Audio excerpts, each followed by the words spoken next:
At least 18 tornadoes were reported to have occurred on Tuesday, May 21st, 2024, with the worst of them being in Greenfield, Iowa, where it left a path of total destruction.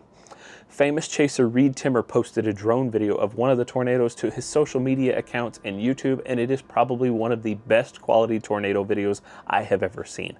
Before we take a look at that video, though, I do want to take a moment and extend my thoughts and prayers to those affected by this fatal outbreak of tornadoes. My heart is with the survivors, and I know that the community will band together and lean on each other in an awful tragedy like this. Videos like this are always so bittersweet because while we do love seeing this incredible footage of these storms, it also breaks my heart to think about the people in the path of all of this terrifying stuff. With that said, let's get into it. Just for a little context, the U.S. has actually seen over 800 tornadoes this year already, making it one of the most active years on record, and the season is just starting, so we could be on record for the most tornadoes we've seen ever. I believe here Reed is likely using an FPV drone based on other videos that I've seen from him. It's possible he's using something else, but I'm going to assume it's an FPV drone, and I will explain why.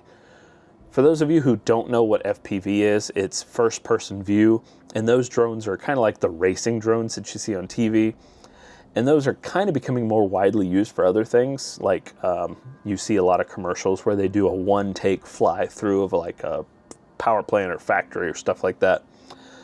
They're very capable in settings like this one because unlike DJI or camera drones like GPS drones that may be only able to fly like 40 miles per hour or lower, these FPV drones are capable of going really fast, which means they can handle really strong winds.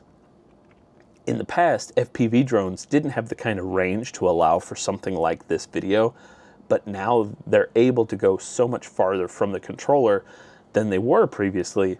So applications like this make FPV drones a lot more useful than just racing each other. You can actually see in this video how fast the wind is moving on the ground by debris and rain flowing into the tornado.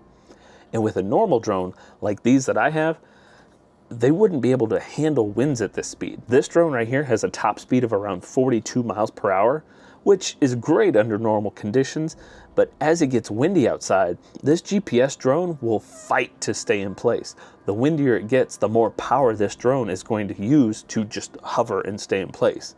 The problem with using a drone like this in a tornado is that once the winds exceed this drone's top speed of that 42 miles per hour I mentioned, the drone is no longer capable of holding its position. So if I approach the tornado with this drone, it's going to be easy because I'm flying with the wind. But once I get close enough and get my shot and want the drone to hover and not get any closer to the tornado, now the winds pushing on this drone from the back are going to be higher than this drone is capable of fighting against it. So it's going to slowly get pulled into that storm. And even if it doesn't get sucked into the tornado, if I then decide that I'm done and I'm going to turn around and bring the drone back to me, now this drone that easily flew with the wind going out to the tornado is now having to go against those winds on its way back. And if the winds are higher than that 42 miles per hour, this drone is simply not going to be able to get back to me. It's just going to sit there in place, or it's going to be, even though I have full throttle coming at me, it's going to still get drifted away. So it'll fight until either the winds die down and it's able to get there, or until the battery dies and the drone just gives up and either lowers to land or it crashes. But like I said, these FPV drones are capable of going very fast. Legally in the US, they're not supposed to go over 100 miles per hour, but just like your car can go faster than the speed limit, these drones often are made to go much faster. So now you have a drone that is capable of withstanding much more wind than the drones that I described and that I have. Now it can hover in place in a lot stronger winds. And if it needs to make it back to the pilot, it can do so easier because of that higher top speed. It's less likely to get caught in a situation that it can't get out of.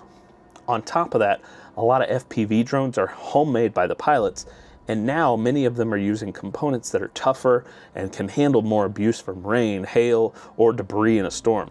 You can see in this video that there is a ton of stuff flying around the drone. It's amazing it didn't get hit with something. But even if it did, a pilot could put a more durable material on the outside that a hit or a crash won't actually destroy it.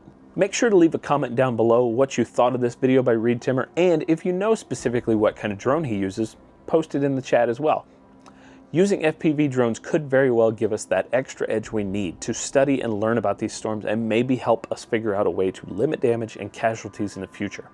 I thank you so much for watching. Please consider subscribing if this is your first time here. I really do appreciate it. Until next time, I love you guys. Bye.